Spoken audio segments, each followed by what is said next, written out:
Welcome back to the Arise interview, where we speak to the newsmakers as well as ordinary people doing extraordinary things around the world and featuring the voices at the heart of the stories. I'm Charles Anyegolu. Now to a story that broke a few hours ago and is dominating the headlines here in Nigeria. Political uncertainty, with all its ravages, has returned to Nigeria's Niger Delta state of Bayelsa. The Bayelsa governorship election tribunal has nullified the election of Governor Duoye Diri following a petition by the Advanced Nigeria Democratic Party, which argued that it was unlawfully excluded from participating in the poll, which took place on November the 16th. Sitting in Abuja, the tribunal ordered Nigeria's Independent National Electoral Commission, or INEC, to conduct a by-election within 90 days. So yet another electoral test for the political parties and INEC in the volatile Niger Delta region. Considered judgment, a judgment that has merit, a judgment that you cannot unturn such judgment. The way forward is for us to go back to Bayelsa and conduct election, and our candidates are intact. There is nothing wrong. It is a clear exclusion, lawful exclusion. There is no two way to interpret it. We have documentary evidence. We warn them that please rescind your decision. And they went ahead and disqualified us and excluded us from the ballot paper. We have campaigned. We have done everything required in compliance with the Electoral Act. But illegality is not pleaded in law. That is what it is. So that is the position. We are going back to Bayelsa to conduct election.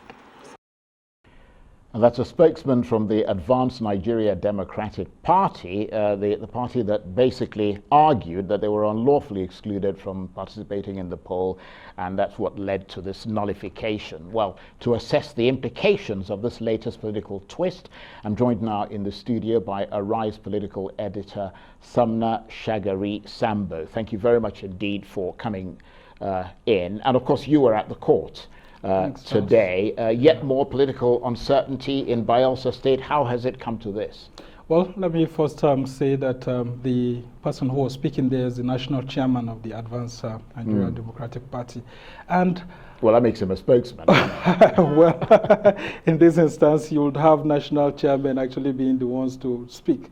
So with all of this that has happened today, the Independent National Electoral Commission is actually at the heart of what happened at the court today, because the ANDP actually went to court saying that they were unlawfully excluded, and the INEC said it actually excluded them because the deputy governorship candidate of the party was underaged. He was 34, and INEC had written to inform the party that he was 34, and the party agreed quite all right, but they pleaded for time to actually substitute this candidate. But just when they were about thinking of substituting him, INEC went ahead to conduct the elections without giving them room to substitute this deputy governorship candidate. And eventually they had to go to court, not only based on that, but for the fact also that the party was not on the ballot paper. And what the Electoral Act actually says, that every party that is duly registered must actually have met the criteria for actually participating in an election, must be presented on the ballot paper. So they were not there. The party logo wasn't there, the party name wasn't there, and the deputy governorship candidate had been excluded. So these were some of the grievances that they took to the court. And it's not only this party, there were 5 parties in all. 3 of the cases were discharged on Saturday, and the governor was successful in that. And then we had this issue, the NDP, coming much earlier, and then they just finished with the Accord Party. So in all of this, one of the striking things here, Charles, is that all these guys who have been given troubles within that election are all deputy governorship candidates. Yeah, that's a good point. Including that of the incumbent governor, who's deputy to. Some of the cases that were discharged. Why do you think that's the case? I mean, it's politics. Because the thing is that most of the times the political parties do not take their time to actually investigate some of the credentials presented by the political by the candidates. And then also we have a situation whereby the Independent National Electoral Commission actually doesn't do what's called due diligence in ensuring that the parties act right in accordance with the Electoral Act. And then the most important one, the constitutional aspect. Now, if you look at what they are agitating for, the ANDP, you will see that it's clearly based on a constitutional aspect, which is for the fact that everyone has a right to actually seek for votes to be elected and then to be on the ballot paper. And once they follow the procedures, there's no reason why they should be excluded. So the judgment was actually based on this. Now, you had a 3-man panel, and one interesting thing that happened in court is that the chairman of the panel of the tribunal actually gave a dissenting voice. Really? Yeah, saying that he disagrees with this conclusion, in the sense that the request being made by this party that was victorious now was a pre-election matter. And so they should have approached the Federal High Court and not the election tribunal. So this is at the heart of all of this. But one thing that is predominant... But this is going to go on appeal, though, isn't it? Yes. The governor right now, and that's the latest news, which Arise News will be bringing to you tonight, is that the governor has sought an appeal at the Court of Appeal. And not only that, he has asked for a stay of execution. Yes, I was going to ask you that. Yeah. So he continues as governor, Yes, he continues as governor, because that's always the quickest thing to do. If you don't do that, I mean, the judgment could actually take effect. Yes. But I mean, in spite of that, how much disquiet is this nullification likely to cause in Bayelsa, a state that's already quite volatile politically? One of the disquiet is likely going to cause is for the fact that the ruling party in Nigeria, the APC, is actually trying to look for a window to see if we could explore issues like this and get back on the ballot. So the idea is this has happened, and we've heard some of the views being expressed by some of the APC leaders of thought right now, saying that the tribunal ordered a 90-day fresh election, and then that the deputy governorship candidate of the party of the APC then, that had previously led to the nullification of the victory of the party then, could actually withdraw.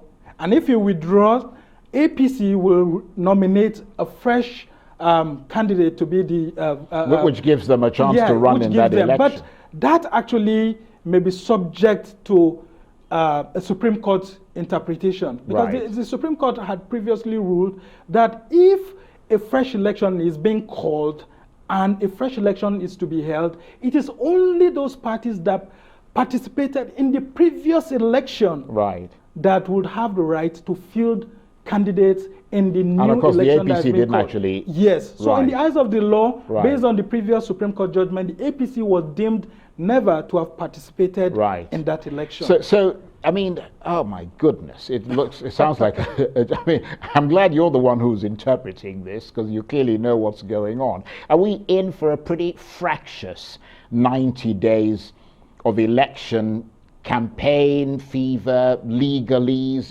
legal sort of tussles and so on? Or is there, I mean, there is an appeals process that, as you said, has already stayed the election, and that challenge is there now, is it? Yes, that challenge is there until that appeal goes to the Supreme Court, and eventually the Supreme Court disposes it in favor of this same party that's victorious today. Then we won't have to do this 90 days that you're talking about.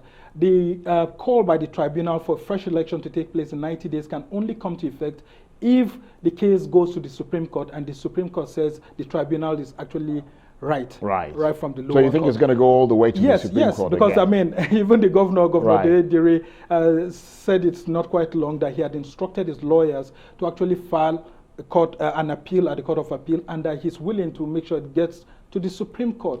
So in all of this, what we will be saying is that it will make the polity much more heated again. Because the thing is that right now, I can tell you, the governor is standing on one leg. And as a result of that, even the intrigues within his party will start coming out now. You see some people not pledging full loyalty to him any longer because they are no longer sure that he may emerge victorious. But if he does, then it sets the template for peace. But if he doesn't, I can tell you that even if the APC doesn't present a candidate, it will definitely want to influence one of the smaller parties to actually present someone that will be favorable to them. Yes. And hopefully if that party displaces the PDP, then that particular person will defect and come back to the APC. It's happened severally in Nigeria here. So a lot of political intrigue to come. And at the time when the Supreme Court took the decision to declare Governor Diri the winner, that decision appeared to be popular with Nigerians, was it? I mean, I'm just wondering how they'll react to this one, the Nigerian population in general. Charles, the Supreme Court decision was one that actually shook a lot of Nigerians, because we've never really had a situation whereby a party candidate is declared winner, and just on the eve, in fact, he had even David Leon. Absolutely, he was on the parade ground doing rehearsals and all of Absolutely. that. I mean, it shook everyone. Extraordinary. But politicians are what they are. They like to explore all loopholes, and that's the same situation that we have here. With all of this happening, the intrigues will continue.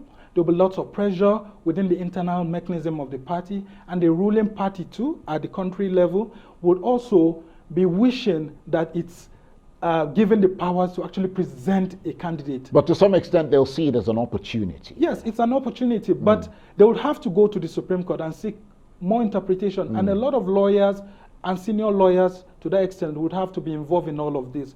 Because at what point in time would APC want to get into that? Because they had been insisting that it was a high level of injustice for an election to be won by a candidate, and that candidate is disqualified from enjoying the privileges of an election just because of his deputy.